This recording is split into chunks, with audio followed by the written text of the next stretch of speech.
स्वागत करता हूं आप सभी का मेरे YouTube channel just one tribe में। तो गाइस, आज मैं आप लोगों को जानकारी दूंगा भारत के प्रमुख राष्ट्रीय उद्यान के बारे में। तो इस वीडियो में हम जानने की कोशिश करेंगे भारत के प्रमुख राष्ट्रीय उद्यानों के बारे में। वैसे तो भारत में लगभग 104 राष्ट्रीय उद्यान हो चुके हैं, लेकिन सभी को याद करना तो पॉसिबल नहीं है, और अगर कर भी लोगे तो कभी ना कभी हम उन्हें भूल जाएंगे। तो इसीलिए मैं आपके लिए कुछ ऐसे राष्ट्रीय उद्यानों की एक लिस्ट लेके आया हूं जो एग्जाम में सबसे ज्यादा पूछे जाते हैं। ओके, तो इस वीडियो में हम जानेंगे कुछ प्रमुख राष्ट्रीय उद्यानों के बारे में, और इन्हें हम सीखेंगे मैप की मदद से, ताकि आपको मैप में कौन सा स्टेट कहां पर है वो भी लर्न होता जाए, और साथ ही साथ किस स्टेट में कौन सा राष्ट्रीय उद्यान है वो भी। याद रखिए, मैं आपको राष्ट्रीय उद्यानों के बारे में बता रहा हूं, वाइल्ड लाइफ सेंचुरीज के बारे में नहीं। वाइल्ड लाइफ सेंचुरीज के लिए मैं आपके लिए एक दूसरा वीडियो लेके आऊंगा। इस वीडियो में हम सिर्फ नेशनल पार्क के बारे में बात करेंगे। ओके, तो सबसे पहले शुरू करते हैं हम सबसे ऊपर से। तो जम्मू कश्मीर से हम स्टार्ट करते हैं। तो यहां पे हमारा सबसे ऊपर होता है जम्मू एंड कश्मीर। तो जम्मू एंड कश्मीर में कौन कौन से नेशनल पार्क पाए जाते हैं, एक नजर इस पे हम डाल देते हैं। तो सबसे पहले तो जम्मू कश्मीर में जो नेशनल पार्क है उसका नाम है दांचीग्राम। दांचीग्राम राष्ट्रीय उद्यान। उसके बाद आ जाता है यहां पे सलीम अली। सलीम अली राष्ट्रीय उद्यान भी जम्मू कश्मीर में है, और यहीं पे हमें मिलेगा हिमिस। हिमिस राष्ट्रीय उद्यान। तो यहां से जम्मू कश्मीर से हमारे 3 तरह के नेशनल पार्क कवर होते हैं, जिसमें पहला है दांचीग्राम राष्ट्रीय उद्यान, दूसरा है सलीम अली राष्ट्रीय उद्यान, और तीसरा है हिमिस राष्ट्रीय उद्यान। इसी के थोड़ा सा नीचे हम आ जाते हैं उत्तराखंड पे। तो यहां पे हमारा पड़ता है उत्तराखंड। ओके,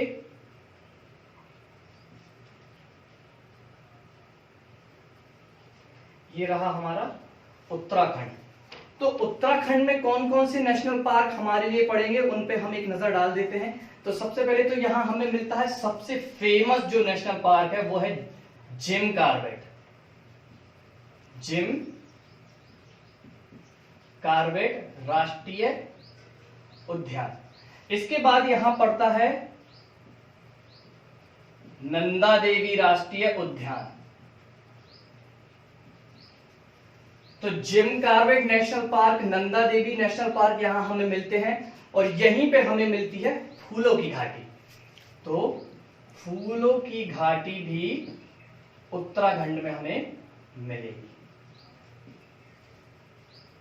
तो 3 तरह की चीजें हमने जम्मू कश्मीर से कवर की, और 3 हमने उत्तराखंड से। इसके बाद थोड़ा नीचे हम आ जाते हैं उत्तर प्रदेश पे। तो यहां हमारा पड़ता है उत्तर प्रदेश। अब तो उत्तर प्रदेश में जो नेशनल पार्क है उसका नाम है दुधवा राष्ट्रीय उद्यान। उत्तर प्रदेश में जो नेशनल पार्क हमें मिलेगा उसका नाम है दुधवा राष्ट्रीय उद्यान, जो कि यहाँ का बहुत फेमस नेशनल पार्क है। इसके बाद थोड़ा नीचे हम आ जाते हैं बिहार। तो यहां हमारा पड़ता है बिहार। तो बिहार में जो नेशनल पार्क है उसे मैं यहीं अंदर लिख देता हूं, उसका नाम है वाल्मीकि।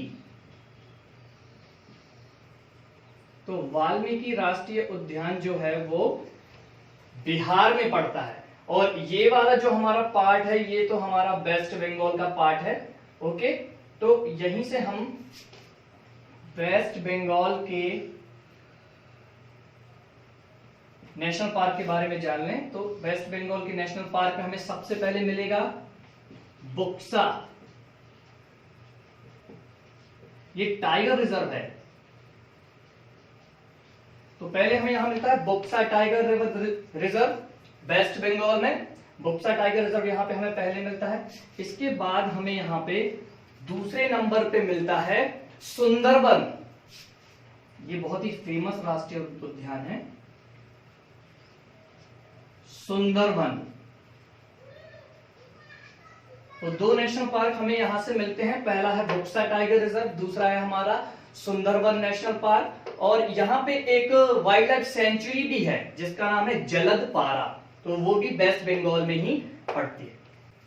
इसके बाद हम आ जाते हैं सिक्किम पर। तो ये वाला जो पार्ट है वो हमारा सिक्किम का पार्ट कहलाता है मैप में। तो सिक्किम में हमें जो नेशनल पार्क मिलता है उसे कहते हैं कंचनजंगा।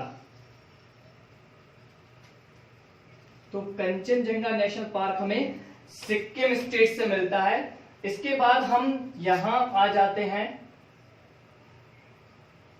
जो कि हमारा हिस्सा कहलाता है अरुणाचल प्रदेश का। ये वाला जो पार्ट है हमारा वो अरुणाचल प्रदेश का है।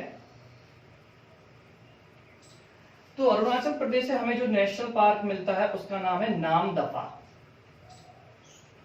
नामदफा राष्ट्रीय उद्यान अरुणाचल प्रदेश में पाया जाता है। इसी में एक वाइल्ड लाइफ सेंचुरी भी है अरुणाचल प्रदेश में जिसे बोलते हैं दिबांग घाटी, है ना। तो वो एक वाइल्ड लाइफ सेंचुरी से, और ये नेशनल पार्क है। यहीं पे हमें यहाँ पर नीचे आ जाते हैं हम असम के स्टेट पर। तो ये वाला जो पार्ट आ जाता है ये हमारा असम हो जाता है। और असम में जो हमारे नेशनल पार्क है वो सबसे पहले तो है कांचीरंगा। कांचीरंगा नेशनल पार्क, यहीं पे हमें मानस राष्ट्रीय उद्यान, और यहीं पे हमें मिलेगा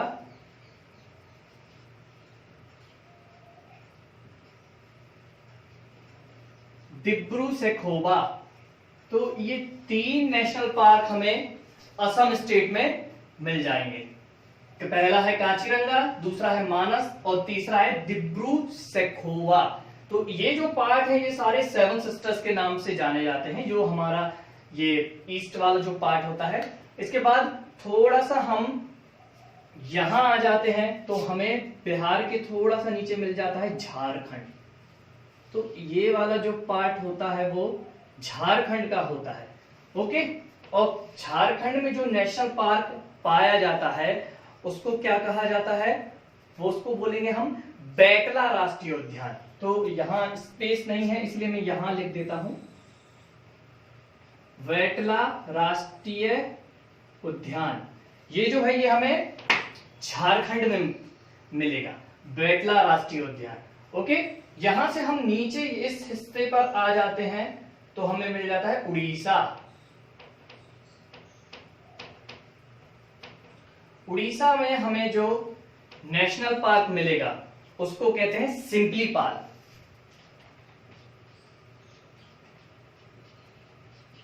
सिंपलीपाल राष्ट्रीय उद्यान जो है वो उड़ीसा में पाया जाता है। ओके, इसके बाद ये वाला जो हमारा थोड़ा सा पार्ट है, यहां का जो हमारा मैप में जो हिस्सा होता है ये हो जाता है छत्तीसगढ़ का। तो छत्तीसगढ़ में हमें जो नेशनल पार्क मिलेगा उसका नाम है इंद्रावती। इंद्रावती राष्ट्रीय उद्यान जो है वो छत्तीसगढ़ में हमें मिलेगा। वैसे तो छत्तीसगढ़ में और भी राष्ट्रीय उद्यान है, पर ये जो इंद्रावती है ये फेमस है और कई बार एग्जाम में इसके बारे में पूछा जा चुका है। इसके बाद हम थोड़ा यहां बीचों बीच आ जाते हैं। तो आप सभी को पता है कि यहां पर कौन सा स्टेट पाया जाता है। जी हाँ, ये है हमारा मध्य प्रदेश। और मध्य प्रदेश का जो सबसे फेमस राष्ट्रीय उद्यान है वो है कान्हा किसली। तो कान्हा किसली राष्ट्रीय उद्यान हमें मध्य प्रदेश में मिलता है। वैसे मध्य प्रदेश के भी बहुत से फेमस नेशनल पार्क हैं, जैसे कान्हा नेशनल पार्क, पेंच, माधव, बांधवगढ़, पन्ना, सतपुड़ा, फॉसिल, ये ढेर सारे नेशनल पार्क हमारे मध्य प्रदेश में होते हैं। पर जो सबसे फेमस है वो हमारा कान्हा नेशनल पार्क है जो कि मंडला जिले में पाया जाता है। इसके बाद हम आ जाते हैं यहां पर नीचे की तरफ केरला। केरला में हमें जो नेशनल पार्क मिलता है वो पहला तो है हमारा पेरियार नेशनल पार्क, पेरियार राष्ट्रीय उद्यान, और यहीं पे है शांत घाटी। यहीं पे पाई जाती है शांत घाटी। अच्छा, शांत घाटी को शांत घाटी क्यों कहा जाता है आप जानते हो? शांत घाटी को शांत घाटी इसलिए कहा जाता है क्योंकि यहां ऐसा कुछ भी नहीं पाया जाता जिससे शोर की आवाज आती हो। मतलब शोर मचाने वाली कोई भी चीज यहाँ पे नहीं पाई जाती, इसीलिए इसे शांत घाटी कहा जाता है। ओके, तो केरल से हमें दो नेशनल पार्क मिलते हैं, एक है पेरियार नेशनल पार्क और दूसरा है शांत घाटी। इसके बाद हम थोड़ा सा ऊपर यहां आ जाते हैं, तो ये वाला जो पार्ट हमारा है ये है हमारा महाराष्ट्र का। और महाराष्ट्र में जो नेशनल पार्क है बहुत फेमस है, वो है संजय गांधी। महाराष्ट्र का जो हमारा नेशनल पार्क है वो संजय गांधी राष्ट्रीय उद्यान है। संजय गांधी राष्ट्रीय उद्यान, ये महाराष्ट्र में हमें मिलेगा, ये सबसे फेमस है महाराष्ट्र का राष्ट्रीय उद्यान। इसके बाद थोड़ा सा हम ऊपर आ जाते हैं ये वाले पार्ट पे, तो हमें नजर आ जाता है यहां पे गुजरात।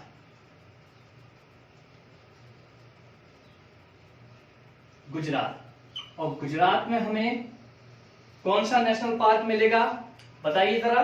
तो गुजरात में हमें मिलेगा गिर नेशनल पार्क। कौन सा? गिर राष्ट्रीय उद्यान। और यहीं पे सॉल्ट डेजर्ट भी है, जिसके बारे में शायद आप सभी जानते हैं, जिसे कच्छ का रण कहा जाता है।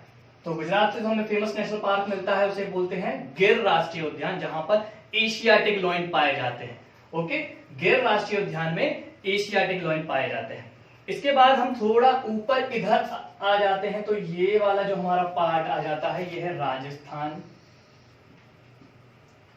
यहां पे भी हमें काफी नेशनल पार्क देखने को मिलेंगे, जिनमें से कुछ नेशनल पार्क के नाम मैं आपको बताता हूं। जो फेमस है राजस्थान के वो है केवलादेव राष्ट्रीय उद्यान। सबसे पहले नंबर पे आ जाता है केवलादेव, फिर आ जाता है सरिस्का।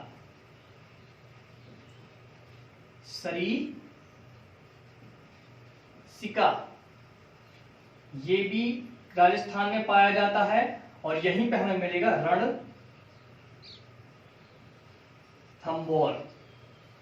ये भी हमारे लिए राजस्थान में देखने को मिलेंगे। तो ये तीन नेशनल पार्क हमें राजस्थान से मिलते हैं, सरिस्का नेशनल पार्क, केवलादेव, रणथंभौर। ये है हमारे राजस्थान के कुछ नेशनल पार्क।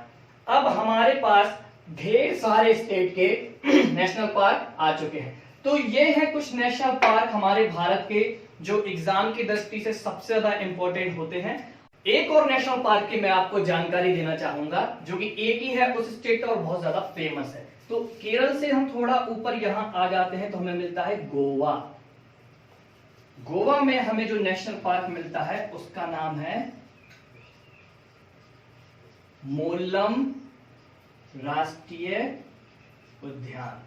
तो ये जो नेशनल पार्क है वो हमें गोवा स्टेट से मिलता है, क्योंकि गोवा सबसे स्मॉलेस्ट स्टेट है हमारे इंडिया का। तो यहाँ पे जो नेशनल पार्क है वो एक ही पाया जाता है, उसका नाम है मोल्लम राष्ट्रीय उद्यान। ओके गाइस, तो ये है हमारे नेशनल पार्क की कुछ लिस्ट। नेक्स्ट वीडियो में मैं आपके लिए लेकर आऊंगा वाइल्ड लाइफ सेंचुरीज के बारे में, जिसमें हम भारत के कुछ वाइल्ड लाइफ सेंचुरीज के बारे में पढ़ेंगे, और मध्य प्रदेश के भी नेशनल पार्क और वाइल्ड लाइफ सेंचुरीज के बारे में मैं आपको बताऊंगा।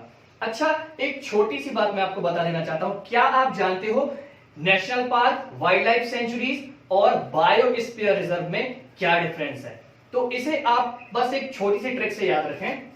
सबसे पहले तो जो वाइल्ड लाइफ सेंचुरीज होती हैं उनका हिस्सा इतना होता है। ओके, इसके बाद जो नेशनल पार्क होते हैं उनका हिस्सा इतना होता है, और जो बायोस्फीयर रिजर्व है उनका हिस्सा इन सब से बड़ा होता है। ओके, तो ये हो जाते हैं हमारे वाइल्ड लाइफ सेंचुरीज, ये है नेशनल पार्क, और ये आ जाता है बायोस्फीयर रिजर्व। अब याद रखें, वाइल्ड लाइफ सेंचुरी को नेशनल पार्क में कन्वर्ट किया जा सकता है, लेकिन नेशनल पार्क को वाइल्ड लाइफ सेंचुरी नहीं बनाया जा सकता।